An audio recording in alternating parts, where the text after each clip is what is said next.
میرے آقا علیہ الصلاۃ والسلام کی دعا کی برکت سے ڈوبا ہوا سورج واپس آیا۔ حضرت اسماء بنت امیس رضی اللہ تعالی عنہا سے روایت ہے کہ ایک مرتبہ حضور اکرم علیہ الصلاۃ والسلام کے اوپر وحی نازل ہو رہی تھی، اور حضور اکرم علیہ الصلاۃ والسلام اپنا سر مبارک حضرت علی المرتضیٰ رضی اللہ تعالی عنہ کی جھولی مبارک میں رکھے ہوئے تھے، اور حضرت علی کی نماز عصر رہ گئی۔ جب حضور اکرم علیہ الصلاۃ والسلام اٹھے تو پھر دیکھا کہ حضرت علی المرتضیٰ رضی اللہ تعالی عنہ کی نماز عصر رہ چکی ہے، تو ہاتھ مبارک اٹھائے اور دعا فرمائی کہ اے اللہ، حضرت علی اللہ اور اس کے رسول کی اطاعت میں تھے، تو اس کی نماز عصر کے لیے سورج کو واپس پلٹا دے۔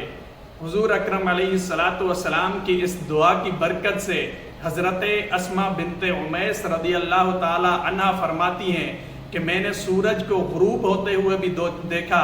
اور جب آقا کریم علیہ الصلاۃ والسلام کی دعا ہوئی اس کے بعد وہ ڈوبا ہوا سورج بھی واپس آیا، اور اس کے بعد حضرت علی المرتضیٰ رضی اللہ تعالی عنہ نے نماز عصر ادا فرمائی۔